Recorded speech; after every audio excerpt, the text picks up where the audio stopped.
Well, I'm here in Zurich in Murray Stein's very beautiful consulting room, and about to conduct an interview, a dialogue between us. And the context for this is that the Journal of Analytical Psychology, of which I'm on the editorial board, does from time to time organise interviews with eminent Jungians. I think that people are interested who have a long history in the field of analytical psychology.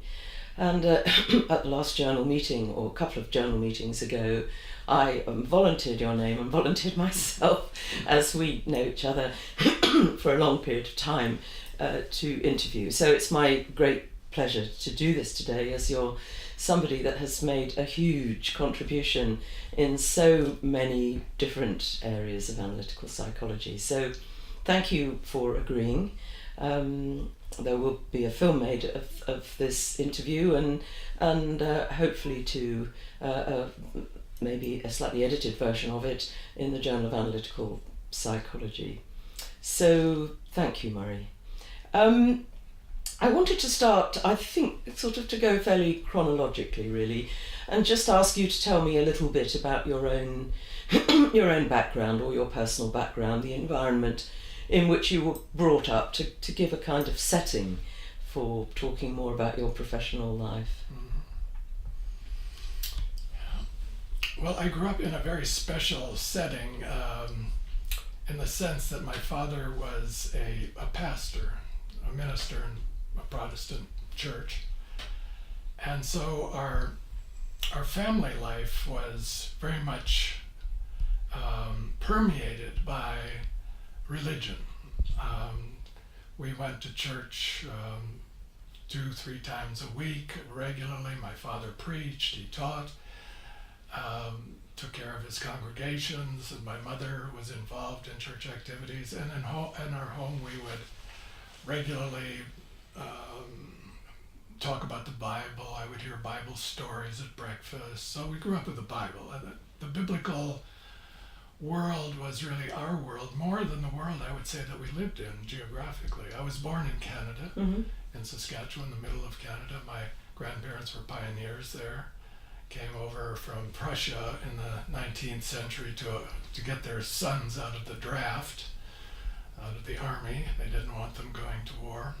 And my father was an immigrant from Germany, came over in 1930 at the age of 18, and he got involved with a group of religious people there and became a minister in the end, and married my mother in this Canadian small town where I was born. And then we would, every few years, usually every 5 years was a typical sequence, we would move to a new location where my father would assume his ministerial duties.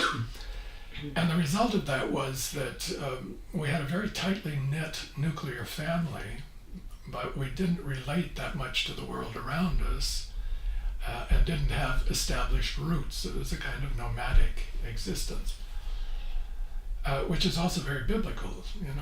Wandering, the wandering Jew. We were wandering, a Jewish sect called Christian, so I think my relationship to the world is very much colored by that, and my feeling of being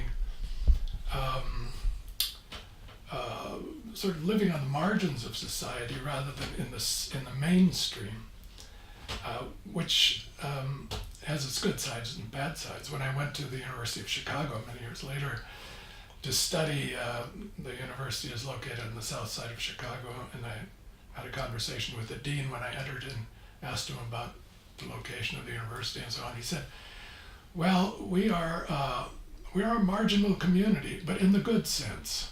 And I've never forgotten that phrase. And that's how I feel in relation to the greater society. I feel somewhat on the margins of it, but making a contribution to it and living in it, not quite of it. And I think that was very strongly formed in reflecting on my background, and it fits in very nicely with the Jungian world, actually. Yeah, and what was the effect on you as a child, sort of moving all the time? Well, I mean, I'm thinking, of course, you've moved in adult life as well, Exactly. and lived it. So, whether was it a positive thing for you? Did you think, or were there negative effects of uprooting? There was one move that was more difficult than the others, and that was in the middle of my high school when I was the president of my high school class, and suddenly, my father got a call from a church far away, and we moved to Detroit at that time. And uprooting and leaving those relationships. I had a girlfriend and close friends and so on. That was the most difficult one. But always in retrospect, these moves had a beneficial result because they put me into an environment that I would have never experienced otherwise, and they led to things that I wouldn't have been exposed to. So I guess you could say we rationalized. It was difficult for my mother too. She would make friends in one place and then have to move to another, and so we established this kind of persona life in relation to the community. I think the effect on her was that she wouldn't allow herself to form really close relationships with the people that she was involved with in a particular place. It put much more energy, you could say, into the family, into our family system. We really lived as a unit and moved from one place to another. Do you have brothers and sisters? I have a sister much younger than myself. She's 10 years younger, so we're both only children in a sense. I mean, I was there for her early years. I babysat, but we don't have a close relationship now, although we're in contact with each other. She lives in Canada and has a family. So would you say that, I mean, what I'm picking up from what you say is that in a way, the environment in which you were brought up gave you the potential for an internal life and a capacity for self-sustaining yourself and very much imagination. Because my experience of you is that although you do relate to the world, as you said, as being quite an introverted man. Yes. Would that be fair, do you think?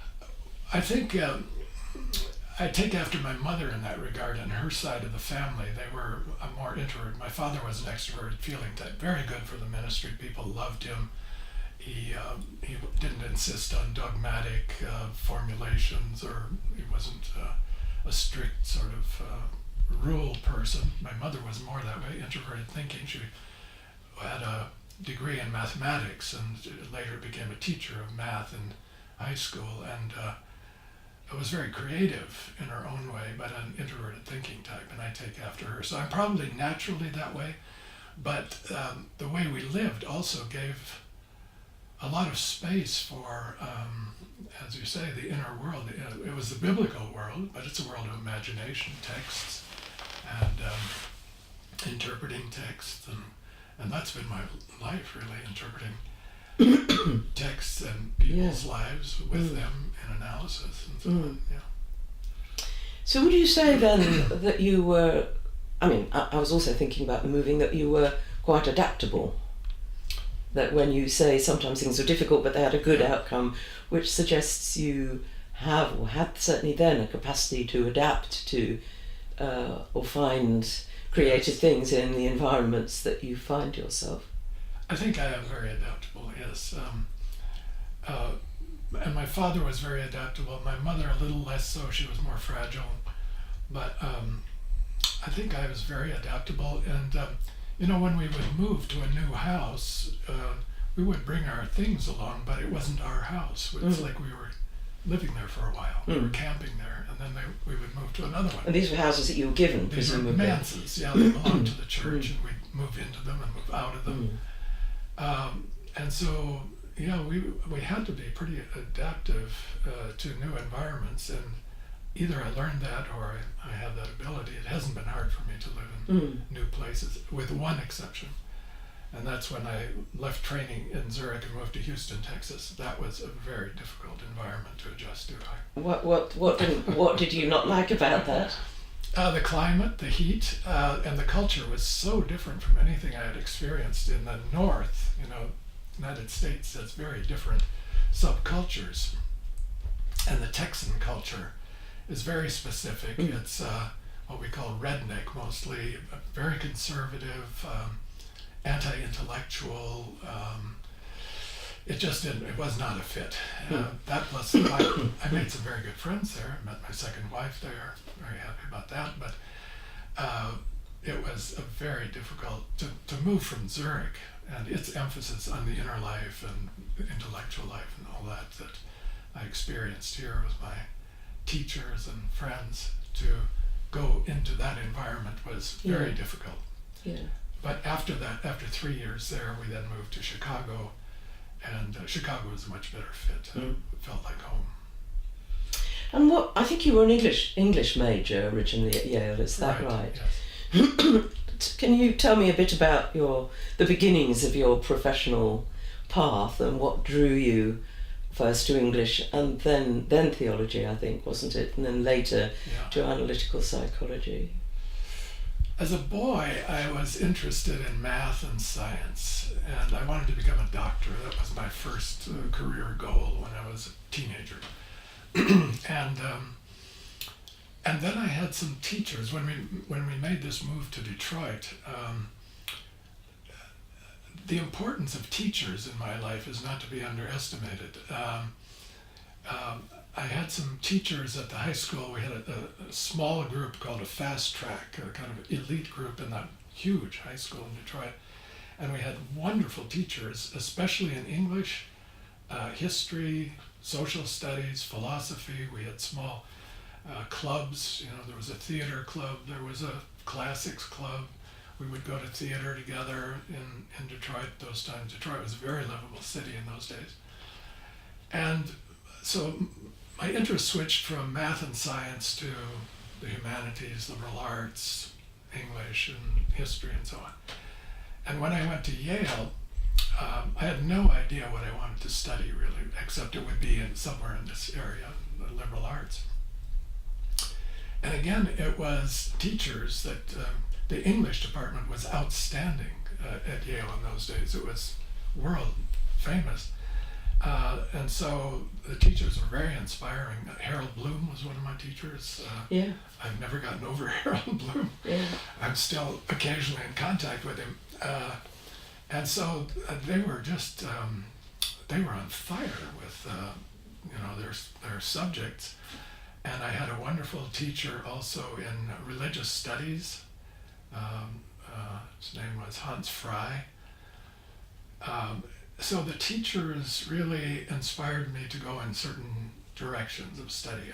When I started out, I didn't know what I wanted to do, and I ended up majoring in English literature with a minor in religious studies, largely because of the teachers. Again, still not knowing what I would eventually focus on for a career, but that wasn't emphasized in college in those days. College was a time to explore, learn about history and the world, and open your eyes to what's out there in the cultural world. And so it was a wonderful place to spend 4 years.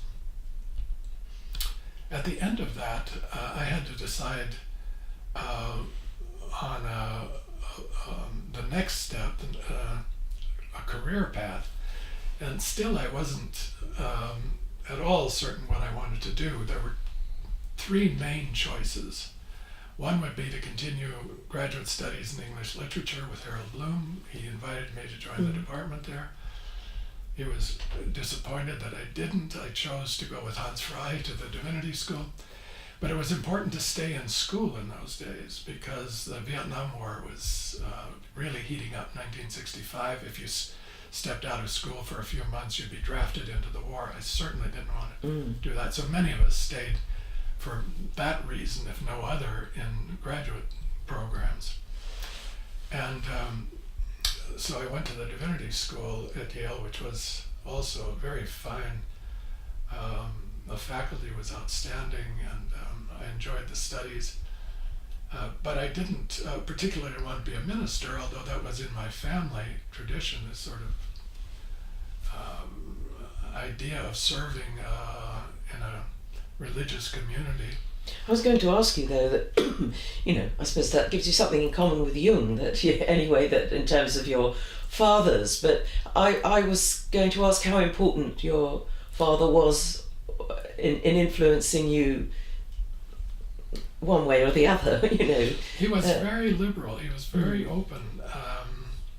I think, I mean, if I'd wanted to go into a field of criminality or something, he would have certainly objected. But my choices were the law school was one option, graduate school in English, divinity school.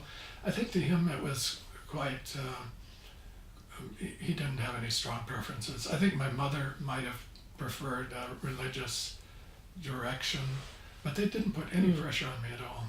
They allowed you to find your way. Yes, yeah, within parameters. I mean, I was always pretty much a good boy, a good student. They could trust me to make fairly reasonable decisions, and I think I did most of the time. I did some things they wouldn't have approved of course, like everybody does, but within certain parameters, they were very free.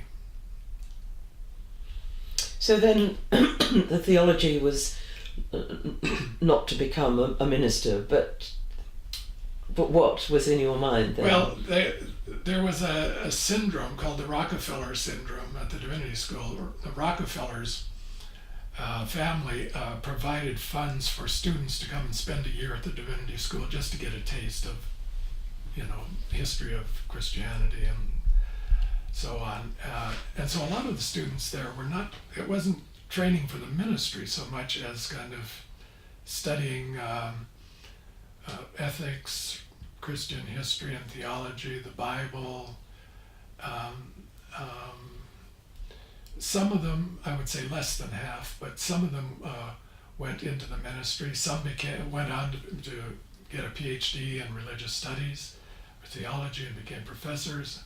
That would have been my option. If I'd stayed in that area, I would have done that rather than take a church ministry. I did have a church for one summer, and I enjoyed it. Very nice people, country church.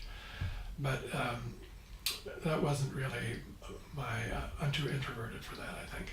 So it would have either been an academic life or what I found when I found Jung, which was something totally new, and it was like a miracle. Can you say a bit more about that? Because that, I mean, that's something, having, or the things of yours that I've read, is always this huge loyalty to Jung. In fact, I think I read somewhere that you talked about, not so much personally, but generally about people being haunted by Jung, and that struck me as quite a very powerful word. So it would be good to hear a bit more about how you found Jung and what it was and why it had such a powerful impact on you. I don't know, for some reason I could really identify with Jung. The first book I read, which was at the suggestion of a person I knew, I took a year off from divinity school and lived in Washington, D.C., 1968, the year of assassinations and city burnings. It was a wild time. And a friend of mine, we were discussing war and why nations, the history of war and so on. He said, well, you should read Jung on the subject of projection and shadow. And Jung, I'd heard of Jung maybe a few times in college and around, but it was never on the agenda of academic studies in my time. So I went to the bookstore the next day and bought one book of Jung's that was available, Memories, Dreams, Reflections. And I couldn't put it down. I thought,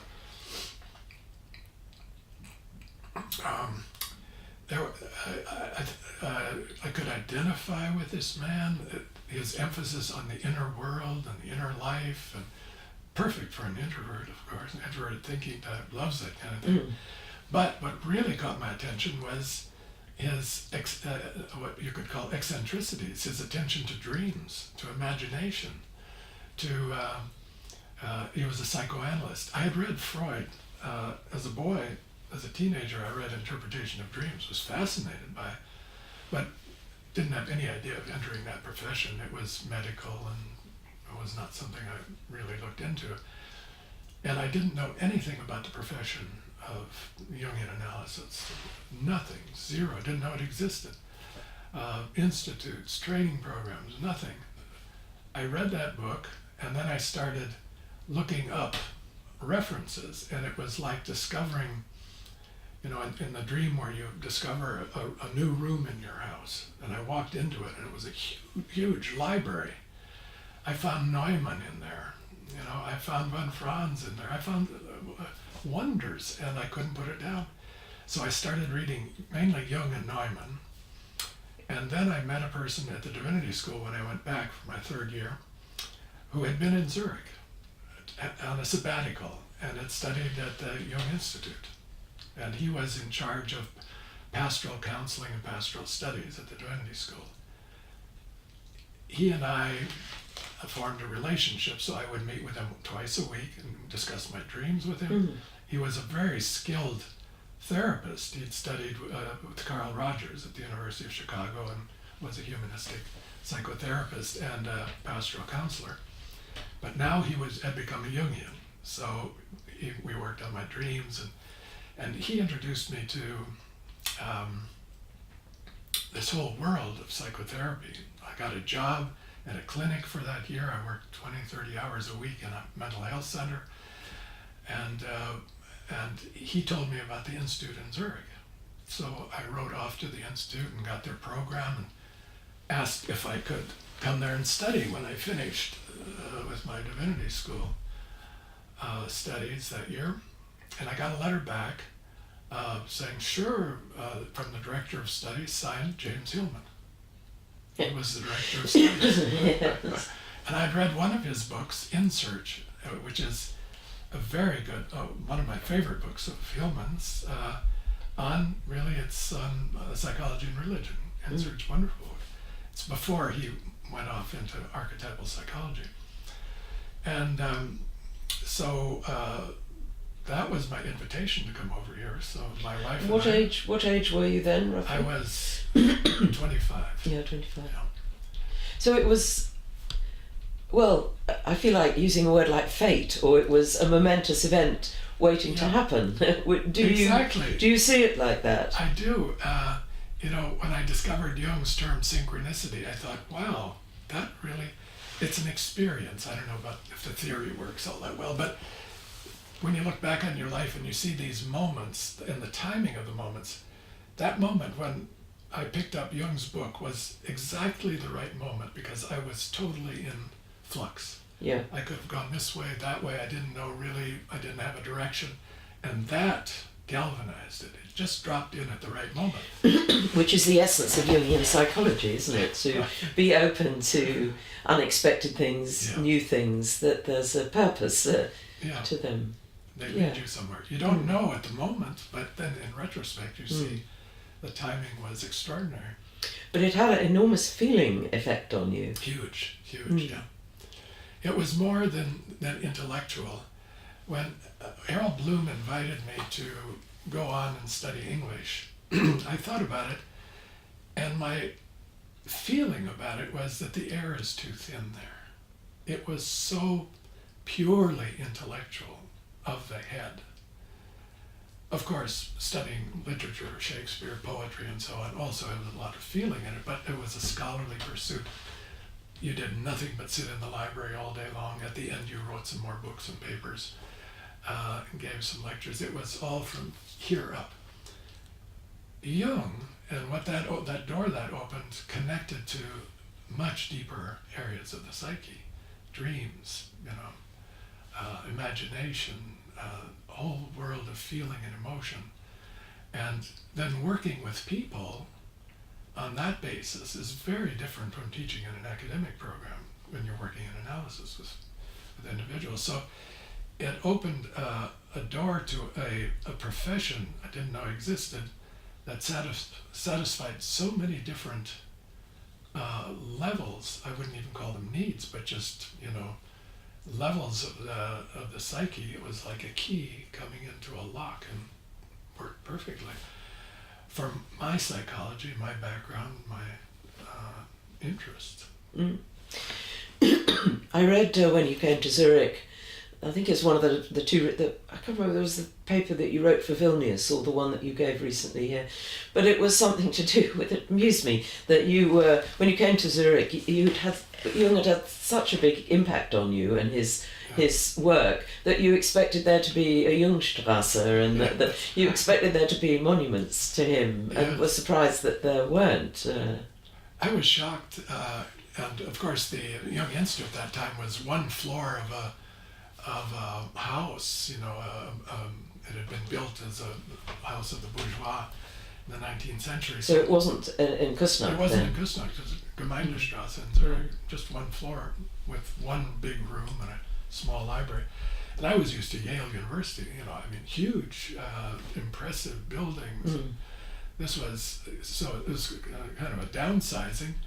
That didn't bother me so much, but when I asked, where is Jung memorialized in this city?